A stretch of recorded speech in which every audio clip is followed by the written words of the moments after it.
Design of singly reinforcement beam कैसे करते हैं और सिंगली रेनफोर्समेंट बीम क्या है, पहले उसके बारे में जानेंगे। पहले ये थ्योरी बेसिक है कि रूल्स क्या होते हैं design of singly reinforcement beam करने के और कैसे करते हैं, वो आगे बात करेंगे। पहले बेसिक रूल क्या होते हैं वो पहले हम लोग जान लें।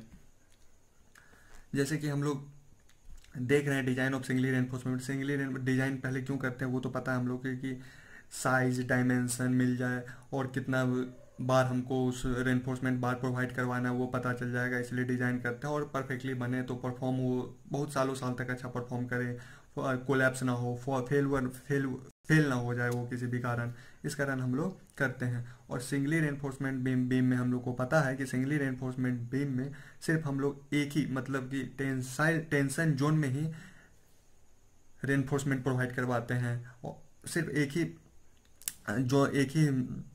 जो क्या कहते हैं एक ही जोन में रेनफोर्समेंट बीम प्रोवाइड करते हैं। जैसे कि यहाँ देखिए अभी बीम का एक क्रॉस सेक्शन है उसका, ये आपको देख सकते हैं कि क्या है कि ये है आपका टेंशन जोन, ये न्यूट्रल एक्सिस यहाँ से हो जाता है, न्यूट्रल एक्सिस एक, और इधर ये टेंशन जोन हो जाता है, ये कॉम्प्रेशन जोन हो जाता है। तो इसमें देख रहे हैं कि सिर्फ कॉम्प्रेशन जोन में ही बार्स प्रोवाइड है, उसी को सिंगली रेनफोर्समेंट बीम कहते हैं। थ्योरी में आप पढ़ सकते हैं। Basic rule of design of beam क्या होता है, बेसिक रूल जो है पहले हम लोग वो आज जानेंगे। अभी बेसिक रूल मतलब ये है इफेक्टिव, बेसिक रूल का फर्स्ट रूल क्या है, इफेक्टिव स्पैन।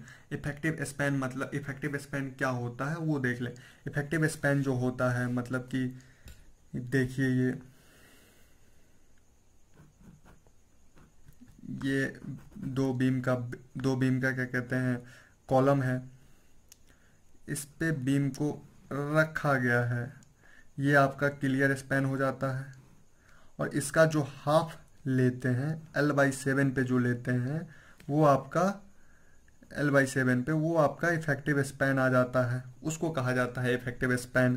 ठीक, तो इफेक्टिव स्पैन क्या होता है, इफेक्टिव स्पैन जो होता है सिंपली सपोर्टेड बीम और स्लैब का जो होता है clear span plus the effective depth of beam और स्लैब। इफेक्टिव डेप्थ और बीम और स्लैब उसको जोड़ देते हैं तब आपको क्या कहते हैं इफेक्टिव स्पैन मिल जाता है। और क्या होता है centre to centre distance between support, centre to centre दोनों बीम के मतलब यहाँ से भी डिस्टेंस, यहाँ से यहाँ डिस्टेंस, यहाँ से यहाँ दोनों डिस्टेंस का लेते हैं, उसके बाद हम लोग करते हैं।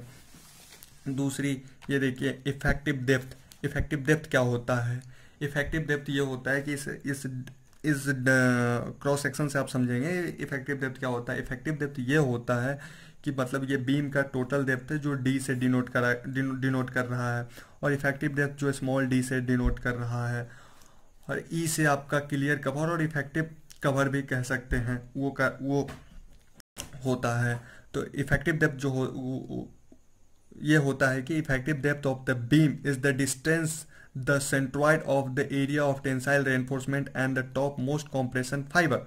मतलब कि इफेक्टिव डेप्थ जो होता है ऑफ द बीम में distance between centroid of the area of tensile reinforcement, ये जो टेंसाइल रेनफोर्समेंट का एरिया है उसके सेंटर पे से लिया जाता है और कहाँ तक जाता है कॉम्प्रेशन के फाइबर तक, मतलब कॉम्प्रेशन के टॉप मोस्ट तक जाता है, उसी को कहा जाता है इफेक्टिव डेप्थ। और इफेक्टिव डेप्थ हम लोग कैसे निकालते हैं, अगर कैपिटल डी दे रखा है और इस इफेक्टिव डेप्थ निकालना है तो वो निकालेंगे D minus effective cover D minus effective cover. ये देखिए it is equal to the total depth of the beam minus effective cover, जितना इफेक्टिव कवर दिया रहेगा उसमें से माइनस कर देंगे डी को टोटल, तो यहाँ से आपका इफेक्टिव डेप्थ मिल जाएगा। बी से ब्रेड्थ ऑफ बीम हो गया, डी से डेप्थ ऑफ बीम हो गया, और डी से इफेक्टिव डेप्थ हो गया, ये इफेक्टिव डेप्थ हो गया AST area of tensile steel. और उसके बाद सबसे बड़ी बात होती है कंट्रोल ऑफ डिफ्लेक्शन। तीसरा रूल क्या है, control of deflection for beam slab ETC the vertical deflection limit में भी एज्यूम। वर्टिकल डिफ्लेक्शन जो होता है लिमिट उसको एज्यूम कर लेते हैं satisfy if the span of if the span of depth ratio is not greater than the following। मतलब क्या होता है कंट्रोल डिफ्लेक्शन क्या होता है, जैसे ये बीम है, ये सिंपली सपोर्टेड बीम है, तो अगर हम ये लोड लगाएंगे तो जो भी लोड लग रहा है, ये लोड लग रहा है वो वर्टिकली लग रहा है, तो वर्टिकली कितना ये डिफ्लेक्ट होगा, वर्टिकली लोड लगने के कारण कितना डिफ्लेक्ट लगेगा हम लोग वो ले लेते हैं, उसको हम लोग सेटिस्फाई कर लेते हैं, और ग्रेटर देन नहीं होना चाहिए इसके लिए। Four span up to 10 metre span, 4 up to 10 metre span, अगर 10 मीटर स्पैन है तो क्या करेंगे, सिंपली सपोर्टेड बीम के लिए जो रहेगा, पहला फर्स्ट रूल है जो है 10 मीटर 10 मीटर मतलब कि वहाँ हम 3 मीटर का बीम बना सकते हैं, 4 मीटर का बीम बना सकते हैं, 10 मीटर बीम तक हम लोग बना सकते हैं, ठीक है। तो उसके लिए क्या रूल है वो देखिए, span upon effective depth, span का लेंथ रहेगा और इफेक्टिव डेप्थ रहेगा, तो ये आपका इफेक्टिव डेप्थ रहेगा, ठीक। एक एग्जांपल की देखिए, स्पैन अगर रह गया 10 मीटर का और इफेक्टिव डेप्थ हो गया आपका 460 mm का, 460 mm का, तो ये आपका हो जाएगा 0.021, इससे ज़्यादा नहीं होना चाहिए। ये है सिंपली सपोर्टेड बीम के लिए। और उसके बाद कैंटिलीवर बीम के लिए वही स्पैन अपॉन इफेक्टिव डेप्थ हो जाएगा L/D, 7 से ज़्यादा नहीं होना चाहिए, ये 20 से ज़्यादा नहीं होना चाहिए, ठीक।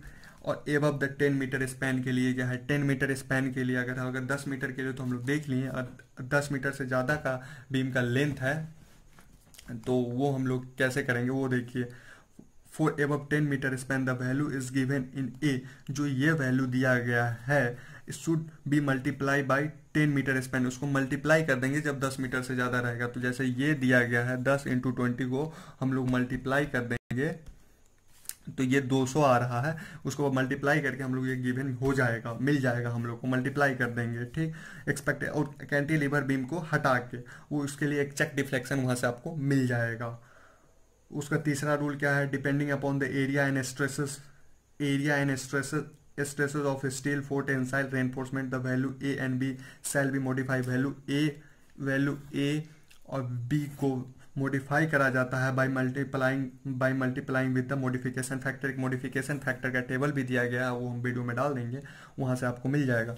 पर उसका फॉर्मूला जो होता है वो होता है एफ एस जो होता है ग्रेड ऑफ स्टील होता है, एफ एस जो होता है वो होता है क्या कहते हैं, मॉडिफिकेशन फैक्टर होता है, और इसको मल्टीप्लाई करा जाता है ग्रेड ऑफ स्टील से, grade of steel into A S T, मतलब area of steel required upon A S T, area of steel provided, कितना रिक्वायर्ड चाहिए और कितना प्रोवाइड कराना है उसके भी यहाँ पे देखते हैं हम लोग,